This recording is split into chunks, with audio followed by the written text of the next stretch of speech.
Acompanhe agora mais um tema doutrinário do Evangelho de Jesus. Boa noite a todos, sejam muito bem-vindos.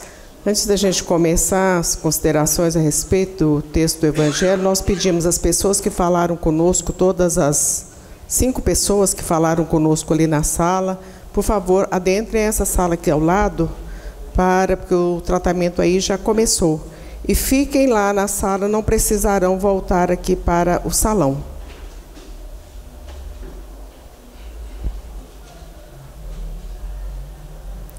E aí nós vimos então o Evangelho segundo o Espiritismo, esse capítulo 17, que é intitulado Sede Perfeitos. Vimos que o texto é um texto longo, ele na verdade ele tem 20 parágrafos. E nós vimos no último parágrafo dizendo assim, que não são todas essas as qualidades do homem de bem, quer dizer, ainda existem outras tantas. E esse homem de bem, ele não nasceu assim, porque Deus não criou tipos diferenciados de pessoas ou de espíritos. Ele não criou um espírito, falou assim, esse é o espírito perfeito, esse é mais ou menos, esse é imperfeito. Não, Deus quando nos criou a todos da mesma maneira, simples e ignorantes, no sentido de nada sabermos, dotados de inteligência e livre-arbítrio. Para que Ele nos criou assim, dotados de inteligência e livre-arbítrio? Para que nós fizéssemos as escolhas. E as escolhas são equivocadas, daí então a necessidade da reparação. E essa reparação ela pode se dar no plano espiritual, mas, sobretudo, ela se dá no plano da matéria, através das reencarnações. Daí a importância da reencarnação, porque é a justiça de Deus se revelando através da oportunidade reencarnatória. E essa oportunidade reencarnatória ela está ligada às nossas condições evolutivas. Tem que ter um propósito para a nossa reencarnação. E esse propósito nós temos que conviver com as pessoas que, de alguma maneira, nós temos crédito ou débito para com elas. Então, esta é a matemática, é a aritmética do plano espiritual, a matemática, a aritmética de Deus para com as suas criaturas. Quando nós vamos reencarnando, quando nós vamos aprimorando o nosso espírito, quando nós vamos evoluindo, nós vamos chegando à condição de um homem de bem. Isso demora. Quando a gente vê a escala espírita, e essa escala espírita é trazida por Allan Kardec, o codificador da doutrina espírita, está logo no início do Livro dos Espíritos, nas primeiras questões, questão 100 e pouco do Livro dos Espíritos, ele vai fazer essa escala, e na escala de espíritos imperfeitos, são 10 as divisões de espíritos imperfeitos. Então, ele é imperfeito porque ele é vaidoso, ele é imperfeito porque ele é orgulhoso, ele é imperfeito porque ele é egoísta, e às vezes ele tem todas essas dificuldades numa personalidade só. Ele é egoísta, é vaidoso, é orgulhoso e outras coisas mais. À medida que o tempo vai passando, à medida que ele vai adquirindo a sabedoria, daí a importância, e nós sempre estamos pedindo para que Deus nos dê a sabedoria, porque é através da sabedoria que nós vamos desligando das questões de ordem material. Começamos a entender a importância do espírito imortal, porque nós nos prendemos muito às coisas imediatas e criamos caso por isso, brigamos por conta daquilo, revoltamos por conta de outra coisa. Tudo coisa muito pequena, muito terra a terra, e esquecemos de realizar o trabalho da evolução espiritual. Doutrina espírita está aí, com todo esse manancial de informação, os 5 livros de Kardec, mais obras póstumas, mais as revistas espíritas de Paris, mais as obras de Francisco Cândido Xavier, desdobrando a obra da codificação da doutrina espírita e nos trazendo todas essas informações. Nós vamos adentrando o conhecimento da doutrina espírita e vamos mudando. Todos nós que já temos mais tempo de doutrina, com certeza, se a gente olhar para trás, a gente vai concluir que a gente era muito diferente do que é hoje. e mudamos para melhor.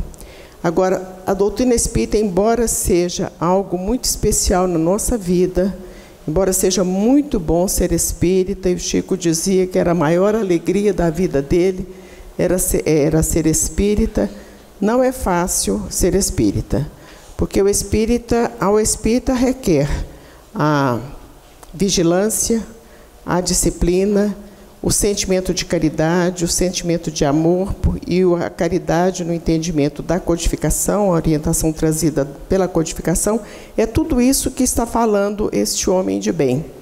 A caridade no entendimento da doutrina espírita é a benevolência para com todos, a indulgência para com as imperfeições alheias e o perdão das ofensas. Quando Kardec formulou a pergunta e que veio a resposta, os espíritos trouxeram a resposta para a eternidade.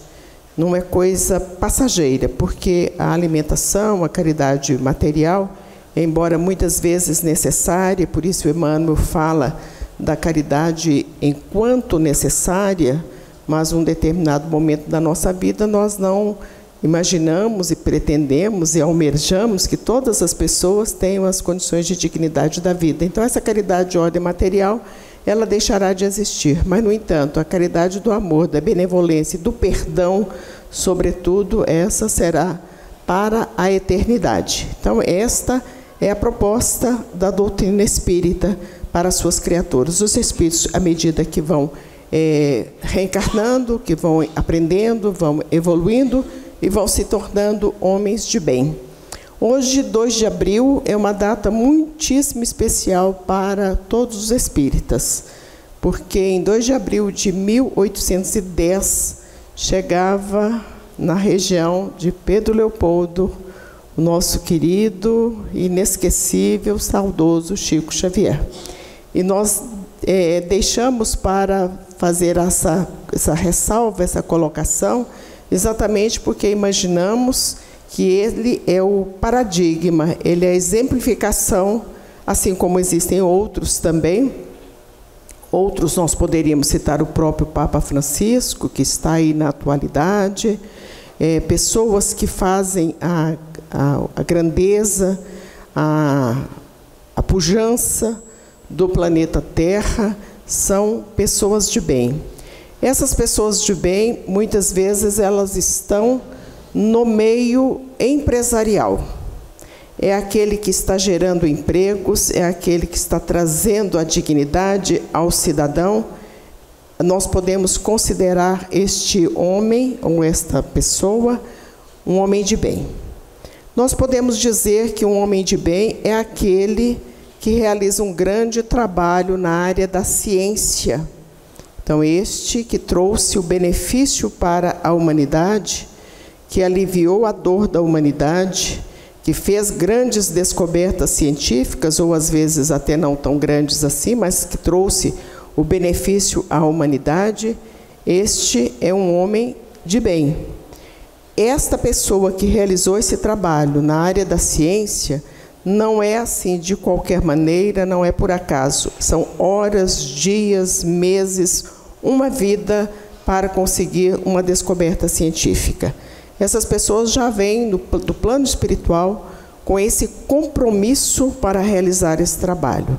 Há poucos dias nós falamos aqui da importância de um grande brasileiro, Oswaldo Cruz, que depois vem a Fiocruz, que realiza esse trabalho de vacinas, de benfeitorias na área da saúde para a humanidade. De igual maneira, aquele que também está na área da comunicação, quantos e quantos benefícios nós estamos recebendo através da comunicação. E também muitos e muitos políticos honrados e dignos, porque se houve um momento, agora no século passado, onde a humanidade estava toda conflagrada, através de uma Segunda Guerra Mundial, ou em decorrência de uma Segunda Guerra Mundial, foi porque 4 políticos realizaram o trabalho de trazer a paz.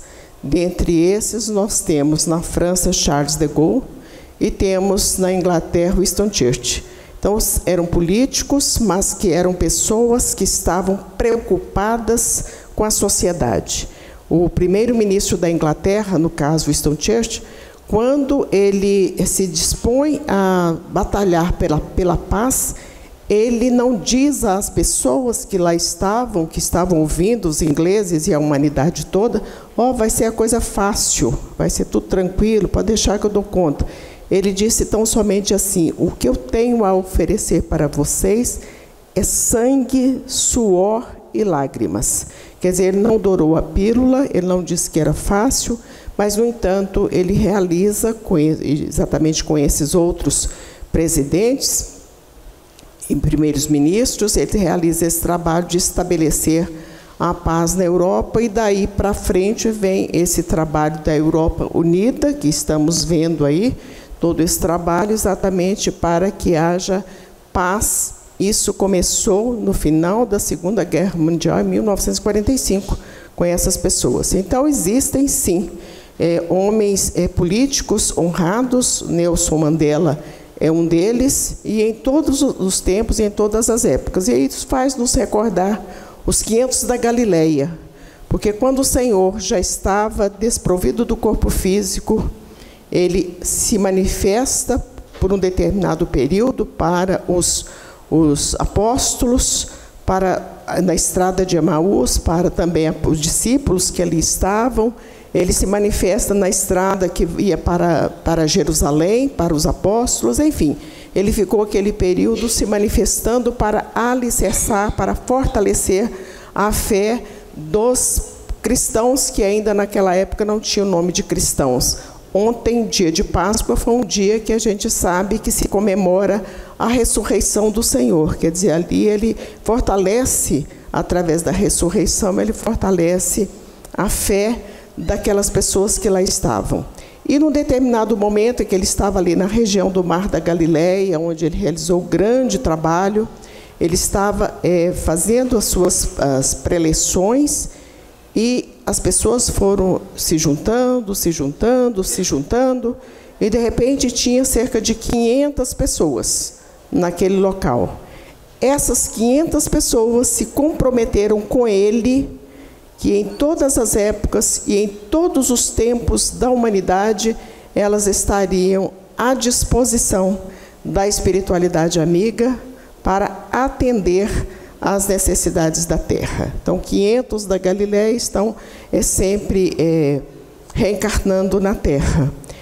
Uma das grandes reencarnações que aconteceram também, aí já no aspecto da religiosidade, no aspecto da humildade, do amor, da fé, foi Francisco de Assis. Então, nós sabemos que Francisco de Assis é a reencarnação de João Evangelista, o discípulo amado de Jesus. Então, a gente fica, às vezes, nós ficamos consternados, oprimidos, entristecidos, porque imaginamos que estamos só. E a espiritualidade nos conta que em todas as épocas e em todos os tempos, nós temos os nossos anjos de guarda, os espíritos mentores que estão aí para nos trazer paz. E todos nós temos um anjo que nos abençoa e nos protege. Então, isso é importante que saibamos. Quem acredita no santo, no espírito, no anjo da guarda, enfim, toda pessoa tem um espírito protetor. Deu nome a ele de anjo ou santo, mas todos nós temos um espírito que nos protege. Isso é no decorrer da nossa existência, das nossas vidas. E Francisco Cândido Xavier é um desses espíritos iluminados que palmilhou o planeta Terra. Realiza um trabalho para despertar consciências. Chico, num determinado momento, existiu o trabalho da materialização, e é um trabalho difícil de ser realizado, porque os médiuns desprendem muita energia. Nós tivemos no Pará, com Joana Prado, um grande trabalho que ela materializava os espíritos, e os espíritos conversavam com as pessoas e tocavam nelas. Então, era um trabalho, mas é um trabalho que existe uma mediunidade muito especial, específica para isso. O Chico tinha essa mediunidade, porém o Emmanuel diz a ele: você veio para o trabalho do livro. Por quê? Porque qualquer outro tipo de trabalho seja o trabalho da cura, seja o trabalho da materialização, de fenômenos, enfim, qualquer tipo de trabalho, ele não desperta as consciências como o trabalho do livro. Agora, evidentemente que para o trabalho do livro precisa a pessoa abrir o livro e ler e se convencer do que está escrito naquele livro. Por isso é que a doutrina espírita, as casas espíritas, todas elas têm os trabalhos de estudo da doutrina espírita para favorecer, para facilitar a vida das pessoas que tenham interesse em conhecer o espiritismo. Chico, então, realiza o trabalho do livro e, na sua singeleza e na sua simplicidade, tanto em Pedro Leopoldo, que no primeiro momento ele morava em Pedro Leopoldo, como em Uberaba, ele atendeu a todos os tipos de pessoa, de presidente da República, que alguns foram visitá-lo, a grandes pessoas famosas, artistas famosos. Ele dizia que gostava muito da Hebe. E disse umas vezes em televisão que, em um determinado momento, ele chegou em São Paulo, estava ali na Estação da Luz, ali no centro de São Paulo, e ele percebeu que tinha duas senhoras distribuindo cobertores e outras coisas mais para aqueles que estavam ali na rua em situação de dificuldades. Observou melhor e disse era a Hebe Camargo, anonimamente, que estava ali distribuindo cobertores. Então, quer dizer, fazendo um trabalho de caridade que não tinha televisão, não tinha nada em cima, é porque era da índole dela fazer esse trabalho. Recebeu, nesses artistas que ele recebeu, muitos ele levou consolo também, como é o caso da atriz Nair Belo, já falecida.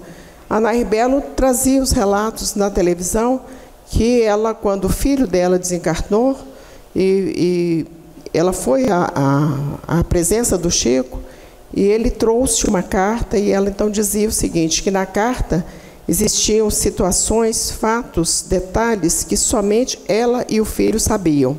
Ninguém mais sabia daquelas histórias. Recebeu grandes intelectuais, enfim, qualquer segmento da sociedade, o Chico recebeu lá em Uberaba. Recebia também os espíritas e as pessoas normais também ele recebia. E quando ele não recebia, ele ia visitar essas pessoas.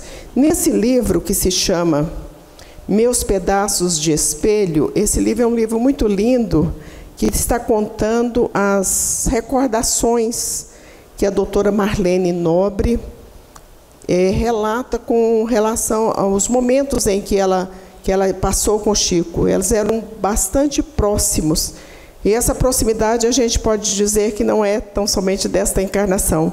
Eles já tiveram outros momentos reencarnatórios. Ela relata situações em que ocorreu quando eles estavam reencarnados em outros países, em outros momentos. Em especial, ela traz alguns relatos neste livro de reencarnação na França. E, dentre esses fatos todos que ela trouxe, nós estamos agora à tarde relendo para ilustrar as nossas considerações, sobretudo lembrando do 2 de abril, que é o aniversário de Chico Xavier. E tem dois fatos que muitos interessantes, mas dois nos chamaram a atenção. Um deles é com relação à Dona Madalena.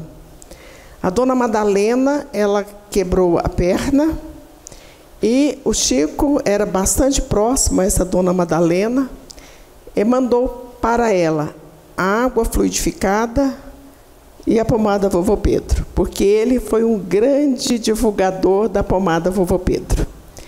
Tanto que quando o João Nunes Maia, o médium que recebeu a fórmula da pomada, começou a anotar, como se fosse uma bula, para que servia a pomada, serve para isso, para aquilo outro e tal, e foi levar a Uberaba para mostrar para o Chico a pesquisa que ele havia feito. O Chico diz, olha, Nunes, mas isso aqui não está certo, não. E ele falou, nossa, mas eu esforcei tanto, né? Falei assim, porque você tem que colocar aqui que essa pomada cura também o espírito. E aí a gente sabe de muitos relatos de espíritos que foram despertados exatamente pela presença da pomada. E aí ele manda, então, essa pomada para a Dona Madalena, e ela passa a pomada, e daí a pouquinho ela estava melhor da perna que havia quebrado. Mas o detalhe interessante é que essa dona Madalena, ela fez pomada conosco muitas vezes aqui em Goiânia. Logo no início, ela fazia pomada porque o Chico nos mandava um recado dizendo assim: convida a Madalena para participar da pomada. Como ela morava distante, ela ia lá para a casa do Dr. Zé Vieira, dormia na casa do Dr. Zé Vieira e no outro dia ela ia fazer pomada conosco. Então, quando nós vimos esse fato aqui, nós achamos muito oportuno dizer, porque nós estamos caminhando para mais uma pomada. Mas o certo é que nós também vamos relatar outra história que também achamos muito oportuna, é a história da Salvina. A Salvina, ele ia à casa da Salvina, porque ele ia à casa de muitas pessoas, sobretudo aquelas pessoas com muitas dificuldades, problemas. Já falamos várias vezes dos lugares onde o Chico visitava as pessoas. Chegava na casa da Salvina, a Salvina começava a dizer a ele assim: cadê a escritura da minha fazenda? Ela era uma pessoa que morava num casebre, na barranca de um rio, sem o menor recurso. Cadê meu ouro? Meus cachos de ouro, bananas em forma de ouro, né? Cadê isso? E ela sempre cobrando dele alguma coisa de ordem material. Quando ele não ia, que é quando a doutora Marlene ia, ela dizia para a doutora Marlene: cadê minha escritura da minha fazenda? E aí o Chico dizia: ela tinha uma perturbação psíquica, mas essa perturbação psíquica, ela trouxe de uma encarnação anterior, que ela foi uma nobre, uma duquesa muito, muito, muito rica. E então aquilo ficou no âmago do seu espírito, da sua mente, e quando ela aqui chega, ela se lembrava equivocadamente desses momentos em que ela tinha muito dinheiro e muito poder.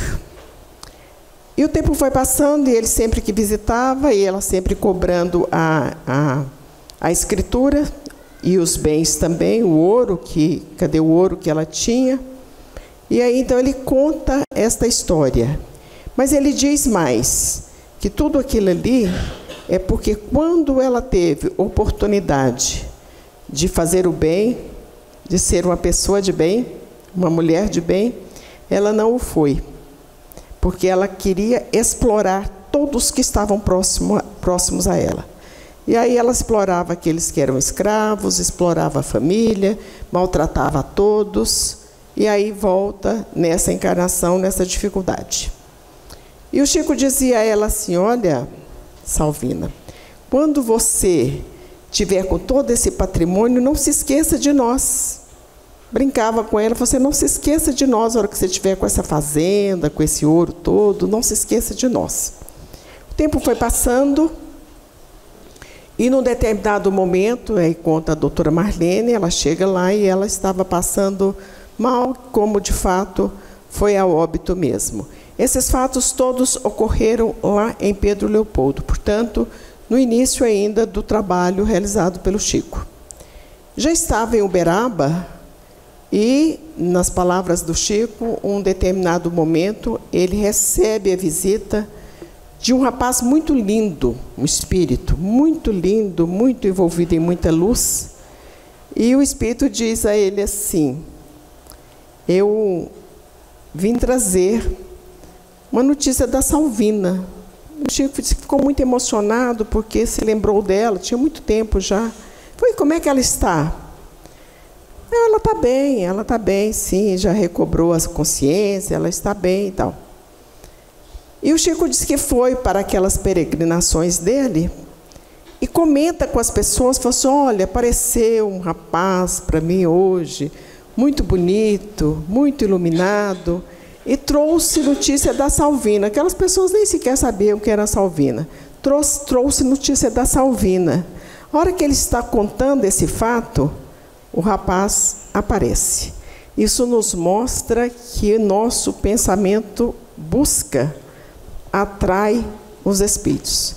Se ele estivesse falando: olha, porque apareceu um espírito trevoso na minha vida, porque muita dificuldade, com certeza esse espírito apareceria ali também.